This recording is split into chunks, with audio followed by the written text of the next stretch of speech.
Pittsburgh CLO's 2026 PNC Summer of Musicals. Feel the music with Beautiful, the Carole King musical, the inspiring story of a girl from Brooklyn who became a chart-topping legend. Mean Girls, the fiercely funny smash hit musical based on Tina Fey's hit film. And don't miss the Tony Award-winning sensation, Suffs, the bold, brilliant story of the women who fought tirelessly for the right to vote. 3 must-see shows, 1 unforgettable summer of musicals. This June and July at the Benedum Center. Get your tickets today. PittsburghCLO.org. Today's show is supported by the Athens County Visitors Bureau. My better half, some of y'all know this, is a bobcat, so I have spent my share of spring and autumn nights sipping Black Widows at the Pigskin. But when school is out for the summer, Athens County is a totally different vibe. So laid back. Same small town, same lush, picturesque hills, but basically no crowds. Think over 100 miles of mountain bike trails, scenic paddling, hiking, and winding back roads you can explore. You can eat local food, catch live music, do some shopping, so much more. I challenge you, go beyond Court Street and visit AthensOhio.com for more information. It's more than a place, it's a place to belong.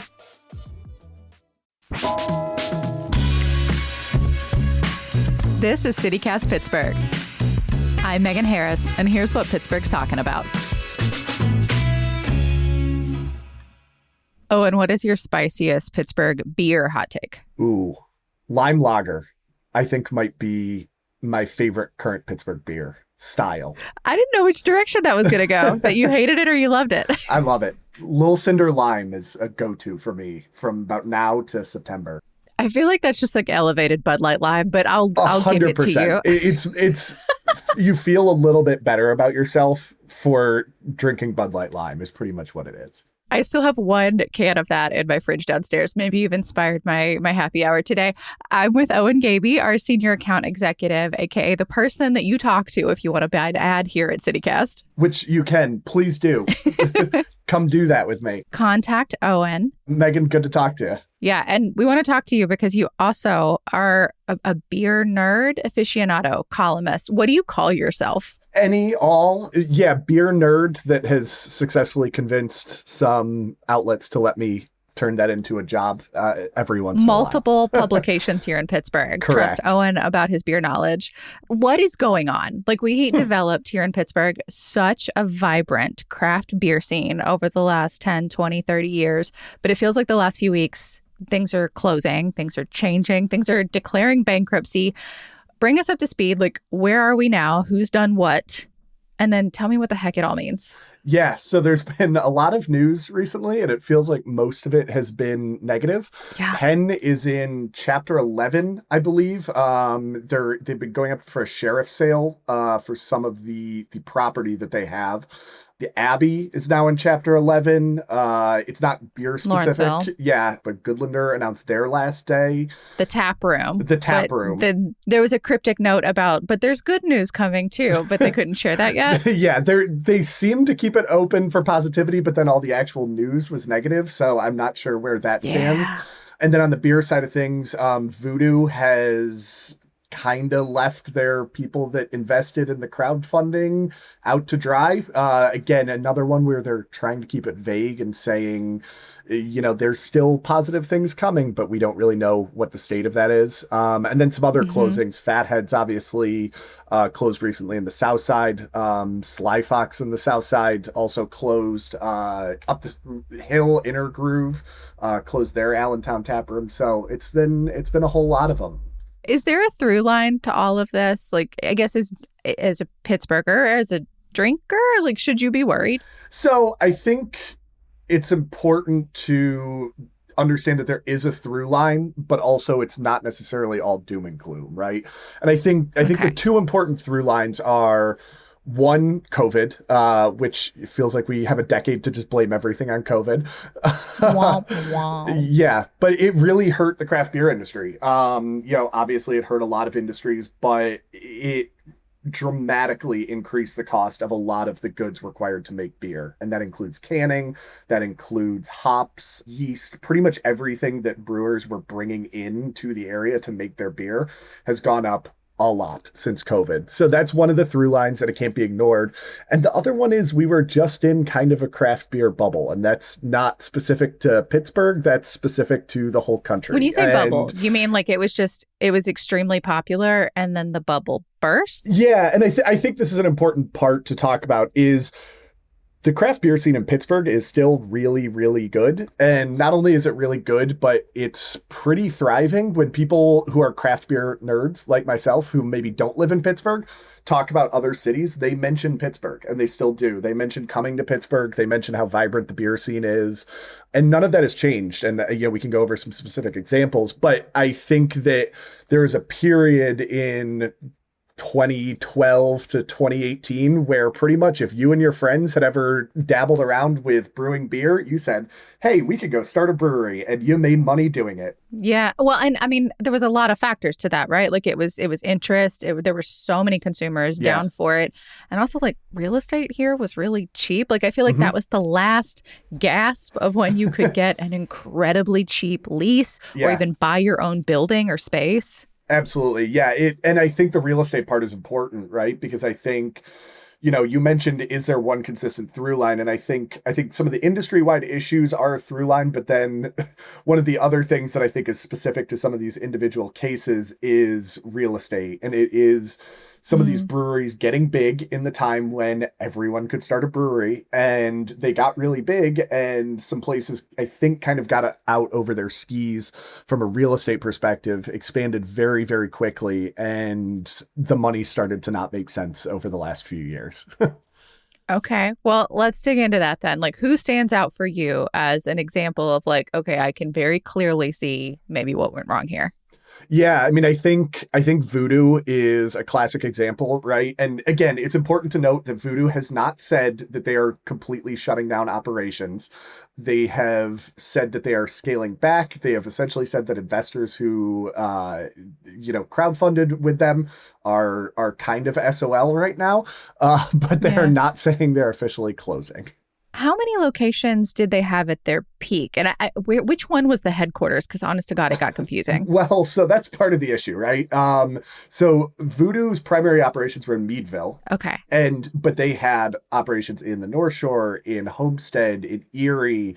And I think as part of this, they... And like the Cranberry area too, briefly? Yeah. That one was weird. And then they decided they were going to franchise as well. So when you ask how many they had at their peak, the answer is probably in the 20s. There's a Voodoo Las Vegas. I think there's a Voodoo in Oakland, California. They decided they were going to franchise out Voodoo's brand and beer and name to a bunch of other places around the country. And Voodoo, I think, was a place that did really, really well at its peak. Their stout program and some of their more hyped, quote unquote, beers at their peak were massive demand. People would resell bottles for hundreds and hundreds of dollars at their peak. What? I know people who have spent multiple hundreds of dollars on a single 12-ounce bottle of Voodoo beer. It was a Oh, and we have different market. Friends. Yes, I can promise you I know some people that have shelves of resold Voodoo beer. It's fascinating. That's a whole separate conversation. Fascinating. Yeah, we'll return to that someday. Okay. But it kind of flatlined, right? They kind of were doing the same things, but expanding their operation in such a massive capacity. I don't think the demand, once everyone was able to kind of get their hands on the beer they had always coveted, then matched up with how quickly they were expanding. And, it just is hard to turn yourself into a brewery franchise with 20 plus locations. Well, and they had uniquely, I think, among a lot of the others you mentioned, like they had a crowdfunding situation going too. What were they trying to do with that? So my understanding is that they were trying to use, in this case, Honeycomb crowdfunding to essentially, they said, kind of continue their expansion, continue to be able to, invest money back into opening new locations, keeping things, the way they were and expanding what they were doing. And Honeycomb is like if you're not familiar, like it's a Pittsburgh-based organization that like lets people here invest in local businesses. So it's like not unlike getting a loan from a bank, except you're doing it with your neighbor and there's a payback. And it's like a GoFundMe, but not. And Correct. It's extremely local. And they tend to do a lot of business with food and beverage institutions as well. Yes. Yeah. It's one of their biggest, I think, kind of marketplaces that they operate in. And, I think it's important to note, like, people enjoy doing this because they know it's a community initiative. They've known Voodoo. They're fans of Voodoo. But it seems like from some of the releases they've put out in the last week and some of the stories that have come out that really what they were trying to do was kind of keep themselves afloat and be able to do what they needed to do to get enough capital to kind of maintain operations as they were. And it's seeming like that, at the very least, is not going to be the case. We talk about this example when we talk about Pittsburgh finances a lot. Like in Pittsburgh's case, you don't want to be using your savings account to pay your daily bills. Similarly, I think like as a business, as a restaurant, as a brewery, you don't want to be using your loan to pay for your daily operations. Yeah. Like it just, you can get underwater so fast. Yeah. And I think there's multiple stories, when you were asking about through lines, there's been multiple places that you saw get so much initial money when this boom was happening, and then buy that really big second location and have that grand idea for the next spot. And I think the money just didn't add up, right? We've seen Necromancer, which closed a couple years ago at this point, I think about a year and a half ago, 2 years ago, was another example of a real estate issue and I think some financial issues. Again, Inner Groove just closed up in Allentown. That was a second location that they said they weren't just able to sustain. So I think you see that pretty consistently of these places that were like, oh my God, we did so well with our first spot. Naturally, it must also succeed in X, Y, and Z territory, and some of that has not been the case.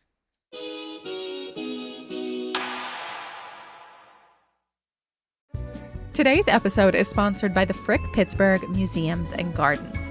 If you want a taste of Paris right here in Pittsburgh, their next exhibition is perfect. French Modern's Matisse Renoir Degas is coming very soon. We're getting in work from really famous French artists, painters, and sculptors, folks like Cézanne and Rodin. And you don't need to be a dedicated student of art history to appreciate this work. Yes, they are legends now, but back in their day, these artists were considered radicals. And some really put a foundational mark on art movements that we still celebrate today. Things like realism, impressionism, cubism, surrealism, and more. I feel like it's easy to forget, but it's in part because of artists and masterworks like these that we think about Paris and Parisian culture the way we still do today. I, for one, am really excited to see this exhibition, maybe chase it with a stop by the Frick's little cafe and a stroll through the gardens. It's going to be so much fun. Look for French Modern's Matisse Renoir Degas at the Frick starting June 20th and get your tickets at thefrickpittsburgh.org. CityCast Pittsburgh is brought to you today by the Westmoreland Museum of Art. If you've never been, you're not behind. I checked out the Westmoreland for the very first time earlier this year, and y'all, I was blown away by how much art and creativity they have packed into this pretty compact space. And they're bringing a new interactive experience to us this summer. They're doing Puttapalooza, art-inspired mini golf. Seriously, it's open now and runs through August 30th. It's an indoor 9-hole mini golf course that you can actually play. So it's for all ages, $10 for adults, $5 for kids, and anyone under 4 plays for free. There's a cash bar on Fridays, and everyone plays for free on Sundays. Plus, it's super special because everything on the course is inspired by artwork actually displayed in the museum. Athleticism not required, nor is registration. There's also a scavenger hunt. They really thought of everything. Regular museum entry and parking is always free, and while you're visiting, make sure you check out exhibits like Steel Valley Visions and Play Ball, The Art of George Sosnak. Learn more at thewestmoreland.org. So who else would you point to and say, like, okay, there's a pretty clear indication as to maybe what happened here? Yeah, I think Penn is the other interesting one, right? Because they're in kind of a different spot. it's similar because it's also, I think, about real estate. Yeah. And they're the ones like you can literally see them behind, like across the river and behind those big Heinz smokestacks, this big historic building on the hill right as you go up into Troy Hill. Like it's an imposing space, and like they've really leaned into the German heritage, and that's like the Oktoberfest is a huge part of their identity. So is the food. Yeah. And they're a Pittsburgh institution at this point. You know, they're one of the oldest. I mean, we talk about a craft beer boom in the 2000s. They predated that by I think they're older than we are. Yeah. Yeah. As a business, they're older than you and I. Yes. So, you know, they were a true original in Pittsburgh well before any of this boom happened. So they're interesting because, as you said, they have this huge property. They are considered an institution, and they do really well. They're not one where you're walking into the tap room and there's 5 people in there. If you walk into Penn Brewery on a nice day, it's busy. It's a lot of people sitting outside at the restaurant. They're a bit of a local watering hole for me and some friends, and sometimes there are only 5 people. It depends on when you go. It definitely depends on when you go. They have an elite courtyard. Like on a nice day in Pittsburgh in the summer, you cannot beat it. Correct. The courtyard there is like as nice of kind of just an atmosphere as I think you can find when it's nice out. But with Penn, they say like the space that they're in, the physical space, that is something they lease, that they don't own it. So like that's where I've gotten like super confused about what's going on with Penn. And this is where it turns from knowledge to speculation a little bit, because I think everyone is a little bit confused. So Penn had been owned by the same family for a really long time. And recently, I think that family wanted to kind of, you know, just wind down their time in the business and turned it over to this property management group. And the property management group pretty much immediately since that transition happened has been where some of these issues have come into play. And I think that the interesting part with Penn is what it seems like, and again, this is speculation, is that the problem is they own all of that building right there. And again, it's such a cool institution, but outside of Oktoberfest, a lot of that upstairs, you know, parcels of land aren't really being used. Yeah, if you walk upstairs, like there's multiple buildings on this spot. I think there's some kind of like medical diagnostic situation across the street from the main Penn building. And then the Penn one itself, it's the basement, is their beer cellar, their Ratskeller. And then the main floor is where they have all the tanks and the restaurant and then all that. But everything above that main / I don't even know what floor they call it. Yeah. Anyway, above it is a black hole to me. I have no idea what happens up there. Right. And I think that, again, during Oktoberfest, you see they build out everything and, you know, it's all floors are used, all parts of the space are used. The parking lots, The parking lots are used. But I think it's a real issue for a lot of the rest of the year. So Penn is in an interesting spot because it does seem like it is a specific real estate issue more than it is we are trying to wind down operations. Now, again, it's always famous last words, but the group has said very specifically, we are not closing. We are committed to keeping Penn Brewery open. We are committed to doing Oktoberfest and being this community spot and all of these things. So for now, we have to take them at their word until proven otherwise. Kind of, but like they also like let go of some of their serving staff like last week, the week before, I think the week before. Like people that have been serving me for years, like got word the day they showed up for their shift, like, hey, today's your last day. Yeah. So like that part feels weird if you plan to continue to be in operation. Right. It's a very confusing situation, but it does kind of seem like it's wait and see. And this is where it turns fully into speculation is sheriff sales are very confusing. Can't confirm. So I do not know the specifics of how that's going to go and what the results of that are, but it seems like they're genuinely trying to use this as a way to get themselves back in a good financial and real estate spot, as opposed to we're in a last ditch effort to make some money or we're shutting down. But it's kind of in wait and see. And in the meantime, they have shut down their airport location. So like that one's gone. Yeah. So we'll see what happens with that main space on the north side. Anyone else that you're kind of like eyeing, I guess, in this moment? Yeah, I mean it's interesting because we mentioned Sly Fox closed their South Side tap room, and again it was another It was space. so pretty. It had the best views. Yeah, it was a great spot. Again, we would walk our dog down there and go outside and sit and have a beer and be able to watch the trains go by. When we rode our bikes, yeah, it was like the greatest spot to stop. Yeah, but another spot where I think they were able to capitalize really well when it was very, very nice out, but when it was a day where what do you do the other 7 months of the year? Yeah, where you needed to rely on people going inside the space, it didn't seem like it was working out as well. But to the point of, it's not necessarily DEFCON 1 in the brewery scene. That space has already now been occupied by Burgers, which is fully up and running and operational in that space already. So that's turned over very, very quickly. There's expansions and openings happening too, which I think is probably part of the conversation as well. Is it's not truly all doom and gloom, even though that probably occupies more of the headlines. In Reddit's defense, I think in all of our defense, like when you hear headline on headline on headline in a contracted amount of time, it does feel like the sky is falling. Like, totally. Even if when you step back, like there are still plenty of options in the city. And I guess like what is left? Like as you look at it, you're saying like, oh no, we still are a great beer city. What do you see in like the general scope of Pittsburgh beer and breweries and what's going to remain for now? The way I see it is you have to, unlike at its peak, when it didn't feel like you needed much of a plan other than let's go open a brewery and find a space to do it.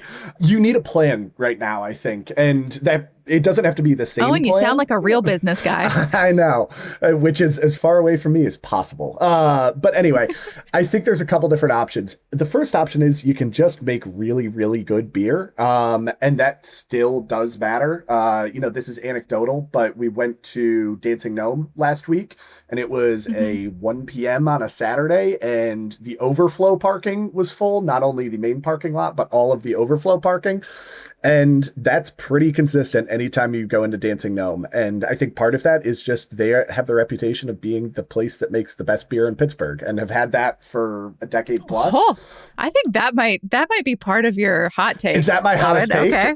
I don't know. It might be a hot take. I think I would put their beer up against pretty much anybody. I'm a Grist House until I die, but listen, I'll accept it. I love myself some Grist House. And to that point, Grist House, another place, has opened a new location. The new location is doing really, really well. They keep expanding. I hope we didn't just speak something out into the ether, Yeah. Grist. I hope you're well. Yes, fingers all crossed. All of your locations are amazing. They're thriving. Yes, knock on all the wood. But again, to that point, you go to Grist House on a Saturday afternoon and it's really busy. You go to Dancing Gnome on a Saturday afternoon and it's really busy, right? ACB, Allegheny City Brewing in the north side, just expanded into a bigger location. They expanded. They renovated a whole building. It's beautiful. It kind of has like New Orleans vibes, which is like weird and cool for East Ohio Street. Yeah, it's kind of the South on East Ohio Street, and it's a very fascinating spot. But, their big thing is they are a part of the community, right? And I think that's the other lane that you can occupy. I think some of these places that have really carved themselves out as the neighborhood hangout spot have still done really well. You see that across the board. Vellum Fermentation here over in Southside has kind of carved themselves out as the Southside brewery, and they've done really, really well. The Southside everything. You want to go to a festival, try a weird hobby, check out a sport tournament that you didn't even know was competitive. Head over to Vellum. You can literally find anything there. Anything. And so I think that's important, right? You can still find a lane if you are at that neighborhood spot. You can also find a lane if you curate a vibe that's really unique to a certain demographic or to a certain audience that you're trying to curate, right? Trace is the prime example of that. They have been very intentional on how they've built their brand and how they've built who they want to come in the door, and they're killing it. So I think you can still be successful, but I think you need to have your lane. And I don't think the lane can be the stereotype of what craft breweries were in a lot of the 2010s, which is, a lot of wood paneling and people in flannel shirts coming in, because I think some of that fad has died down. The hipsters are gone. Long live the hipsters. Yep. A relic of a bygone era. Truly. Well, I think is like a sliver of some more good news in all of this too, because, in having this conversation among friends like you do, I realized Maggie's Farm, like that was another one that we heard that was like going to be gone kind of on a dime. Some months back now, they're still around. Like the Strip District location is still going. Yeah. Like they're still being sold in fine wine and good spirits. So I don't know what happened with that, but clearly something continued. Yeah, it felt like they closed on a dime and then opened back up on a dime. It felt like just as soon as that news came, it was like, oh, okay, we're back. And again, I'm not going to speak on specifics of what happened in the behind the scenes there that I don't know on, but they're back. So I think, as you said, I think it's the grand openings, grand closings, cliche. But I think there is a glimmer of hope, even if it felt like last Friday there were about 4 bits of news in a row that was all just closing. Okay, so bad news, but a lot of good news. Still like 40 plus, best I can tell, breweries operating here in the city, not including some of the ones on this list that, may or may not continue on, next year and beyond. I'm with you though, Owen. I think like the big takeaway here is that there is still a good beer in town to be had. Yes, you can still go to pretty much any neighborhood in Pittsburgh and go find a good beer. And if you need a recommendation on that, I'm always happy to provide one. Wow, there's a turnaround. So guys, we're not asking you for recommendations this time. If you want Owen's recommendations for good beer, I guess hit us up in that way. The Owen Gabbey hotline is 412-212-8893. We'll connect you. Owen, I don't know what you just did to yourself. Yeah, that may have been a huge mistake, but we'll see how it goes. That is all for today here on CityCast Pittsburgh. If you would like to advertise with CityCast, please hit up our boy Owen. We will get you in touch. You can always reach us at pittsburgh@citycast.fm. You can also support us by becoming a CityCast Pittsburgh neighbor. We are always accepting new members. You can find the details at membership.citycast.fm. We'll be back tomorrow with more from around the city. We'll talk to you soon.